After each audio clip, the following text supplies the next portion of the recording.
Welcome to ತರಾವರಿ cooking. ಇವತ್ತೊಂದು ಸಣ್ಣ ಇಡ್ಲಿಯನ್ನು ತೋರಿಸ್ತಾ ಇದ್ದೇನೆ. ಈ ಬೌಲಲ್ಲಿ 2 ಕಪ್ ಆಗುವಷ್ಟು ಅಕ್ಕಿಯನ್ನು ತಗೊಂಡಿದ್ದೇನೆ. ಮಾಮೂಲಿ ಊಟದ ಅಕ್ಕಿಯನ್ನೇ ತಗೊಂಡಿದ್ದೇನೆ. ಇದಕ್ಕೆ 1 ಬೌಲಷ್ಟು ಉದ್ದಿನ ಕಾಳನ್ನು ತಗೊಂಡಿದ್ದೇನೆ. ನೀವು ಉದ್ದಿನ ಬೇಳೆ ಏನಾದರೂ ತಗೊಳ್ಳಿ.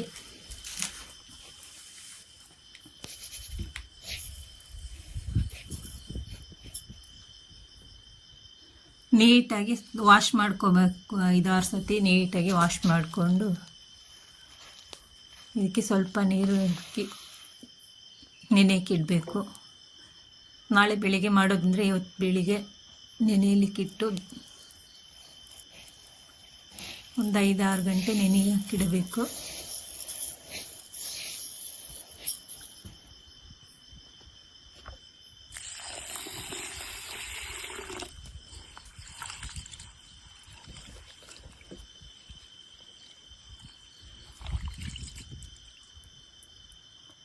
ನೀಟಾಗಿ ವಾಶ್ ಮಾಡಿ ನಾನು ಈ ಥರ ನೆನೆಯಕ್ಕಿಟ್ಟು ಇವಾಗ ಒಂದು ಮಿಕ್ಸಿ ಜಾರಿಗೆ ಹಾಕಿ ಒಂದು 5 ಗಂಟೆ ನೆನೆದಿದೆ ಇದು. ಇವಾಗ ಮಿಕ್ಸಿ ಜಾರಿಗೆ ಹಾಕಿ ನೈಸಾಗಿ ಪೇಸ್ಟ್ ಮಾಡ್ಕೊಳ್ಬೇಕು. ಇದಕ್ಕೆ 1 ಬೌಲಾಗುವಷ್ಟು ಅನ್ನವನ್ನು ಸಹ ಸೇರಿಸ್ಕೊಳ್ತಾ ಇದ್ದೇನೆ. ವಿಡಿಯೋಗೊಂದು ಲೈಕ್ ಮಾಡಿ, ಇಷ್ಟ ಆದರೆ ಸಬ್ಸ್ಕ್ರೈಬ್ ಮಾಡಿಕೊಂಡು ವಿಡಿಯೋ ವಾಚ್ ಮಾಡಿ. ನಾನು ಹಾಕಿರುವಂತಹ ವಿಡಿಯೋವೆಲ್ಲವೂ ನೋಡ್ಬೋದು. ನಿಮಗೆ 1 ಕಪ್ಪಷ್ಟು ನೀರನ್ನು ಸಹ ಸೇರಿಸ್ಕೊಳ್ತಿದ್ದೇನೆ.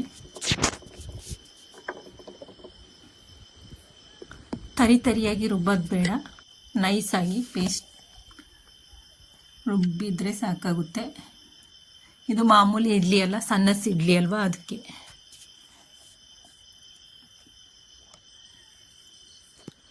ನಾನು 2 ಸತಿ ಮಿಕ್ಸಿ ಮಾಡ್ಕೊಳ್ತೇನೆ.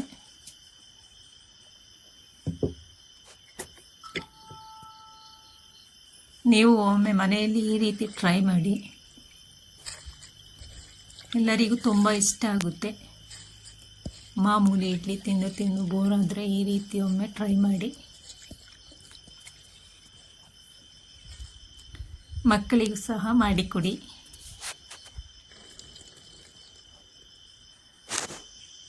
ನಾನು 1 ಸತಿ ಆಗಲಿಲ್ಲ ಅಂದರೆ 2 ಸತಿನೇ ಮಿಕ್ಸ್ ಮಾಡ್ಕೊಳ್ತಾ ಇದ್ದೇನೆ.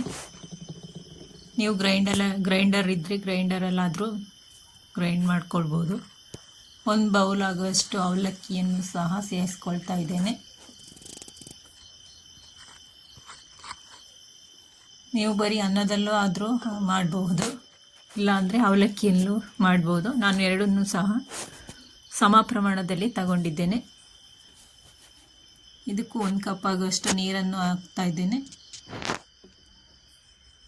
ನೈಸಾಗಿ ರುಬ್ಕೊಳ್ಬೇಕು.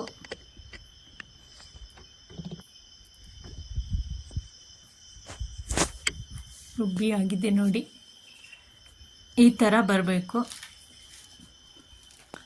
ಎಲ್ಲವನ್ನು ಒಂದು ಪಾತ್ರೆಗೆ ಹಾಕಿ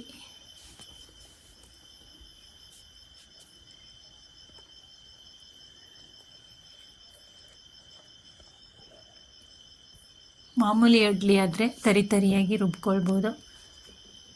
ಇದು ನೈಸಾಗಿ ರುಬ್ಕೊಂಡ್ರೆ ಸಾಕಾಗುತ್ತೆ. ಫೈನಲಿ ಈ ಥರ ರೆಡಿ ಆಗಿದೆ ನೋಡಿ. ಇದಕ್ಕೆ ಇದನ್ನು ಕೈಯಲ್ಲೇ ನೀಟಾಗಿ ಮಿಕ್ಸ್ ಮಾಡಬೇಕು.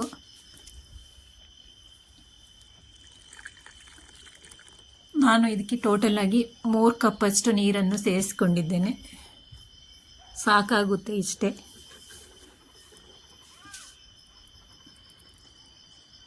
ಇದಕ್ಕೆ ನಾನು 1 ಚಮಚ ಸಕ್ಕರೆಯನ್ನು ಸಹ ಸೇರಿಸ್ಕೊಳ್ತಾ ಇದ್ದೇನೆ. ಚೆನ್ನಾಗಿ ಕೈಯಲ್ಲೇ ಮಿಕ್ಸ್ ಮಾಡಬೇಕು. ಆವಾಗ ನಮ್ಮ ಸಣ್ಣ ಇಡ್ಲಿ ಸ್ಮೂತಾಗಿ ಬರುತ್ತೆ, ಚೆನ್ನಾಗಿಯೂ ಬರುತ್ತೆ. ನೀಟಾಗಿ ಮಿಕ್ಸ್ ಮಾಡಿ ಮುಚ್ಚಳ ಮುಚ್ಚಿ ಇಡಬೇಕು. ನಾನು ಇದರಲ್ಲಿ ಉಕ್ಕಿ ಹೋಗುತ್ತೆ ಅಂತೇಳಿ ಬೇರೆ ಒಂದು ಪಾತ್ರೆಗೆ ಸ್ವಲ್ಪ ಹಿಟ್ಟನ್ನು ಹಾಕೊಳ್ತಾ ಇದ್ದೇನೆ. ನೀವು ಸ್ವಲ್ಪ ದೊಡ್ಡ ಪಾತ್ರೆಯಲ್ಲಿ ಇಡ್ಬೋದು.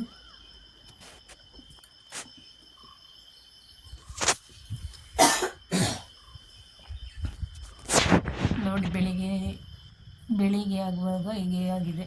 ಮುಚ್ಚಿಟ್ಟಿದ್ದೆ. ಒಂದು ಚಿಟಿಕೆ ಆಗುವಷ್ಟು ಈಸ್ಟನ್ನು ಸಹ ಸೇರಿಸ್ಕೊಂಡಿದ್ದೇನೆ. ಇದಕ್ಕೆ ಈಸ್ಟ್ ಸೇರಿಸಿದರೆ ತುಂಬ ಚೆನ್ನಾಗಿರುತ್ತೆ. ಇದಕ್ಕೆ ರುಚಿಗೆ ತಕ್ಕಷ್ಟು ಉಪ್ಪನ್ನು ಸಹ ಸೇರಿಸ್ಕೊಳ್ತಾ ಇದ್ದೇನೆ. ನೆಕ್ಸ್ಟ್ ಡೇ ಬೆಳಿಗ್ಗೆ ಇದು ಒಂದು ನೈಟ್ ಫುಲ್ ಈ ಥರ ಫರ್ಮೆಂಟೇಷನ್ ಆಗೋಕ್ಕೆ ಬಿಡಬೇಕು.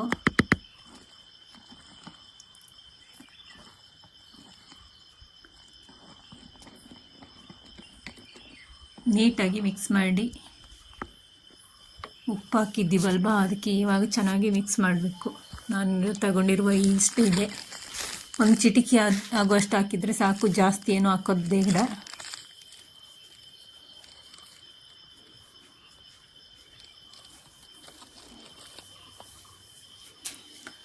ನಾನು ಈ ಥರದ ಬೌಲ್ಗಳನ್ನು ತಗೊಂಡಿದ್ದೇನೆ.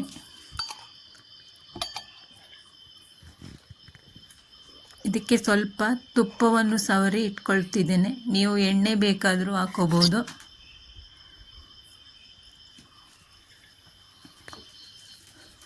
ಎಲ್ಲ ಬೌಲ್ಗಳಿಗೆ ತುಪ್ಪವನ್ನು ಸವರಿ ಇಟ್ಕೊಳ್ತಿದ್ದೇನೆ.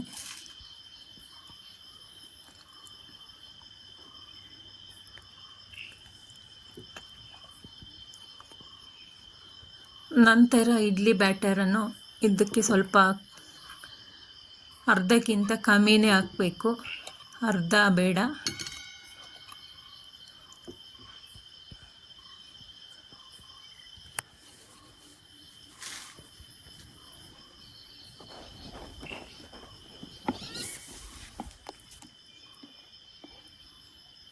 ಎಷ್ಟು ಹಾಕ್ಕೊಂಡ್ರೆ ಸಾಕಾಗುತ್ತೆ. ಅದು ಬೇಯುವಾಗ ಸ್ವಲ್ಪ ಉಬ್ಬುತ್ತೆ.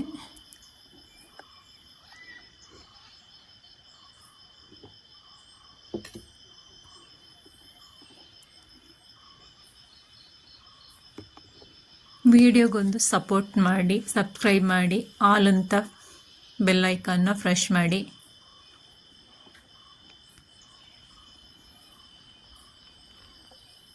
ಎಲ್ಲ ಬೌಲ್ಗಳಿಗೆ ಈ ಥರ ಹಾಕಿ ಹಬೆಯಲ್ಲಿ ಬೇಯಿಸುವಂಥದ್ದು ಇದು ಇಟ್ಟು ಸಣ್ಣ ಇಡ್ಲಿ ಎಲ್ಲವನ್ನು ಬೇಯಿಸ್ಕೊಳ್ತಾ ಇದ್ದೇನೆ.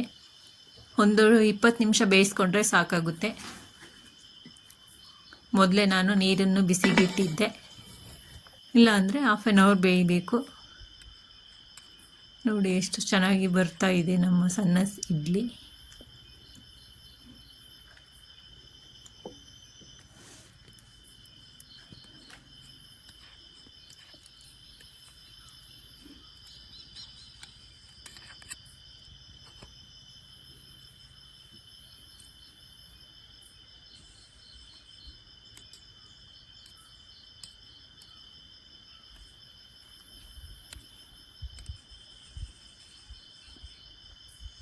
ಇನ್ನು ಬೌಲಿಗೇನು ಅಂಟಿಕೊಳ್ಳಲಿಲ್ಲ, ನೀಟಾಗಿ ಬರ್ತಾ ಇದೆ.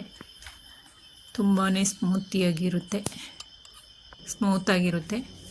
ಫೈನಲಿ ರೆಡಿ ಆಯಿತು ನಮ್ಮ ಸಣ್ಣ ಇಡ್ಲಿ. ನಾನು ಎಗ್ ಕರಿ ಜೊತೆ ಸರ್ವ್ ಮಾಡ್ತಾಯಿದ್ದೇನೆ. ನೀವು ಚಿಕನ್ ಕರಿ ಇಲ್ಲಾಂದರೆ ಮಟನ್ ಗ್ರೇವಿ ಜೊತೆನೂ ಚೆನ್ನಾಗಿ ತುಂಬ ಟೇಸ್ಟಿಯಾಗಿರುತ್ತೆ.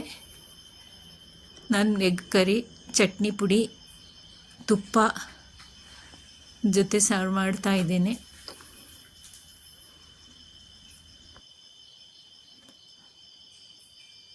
Thank you for watching.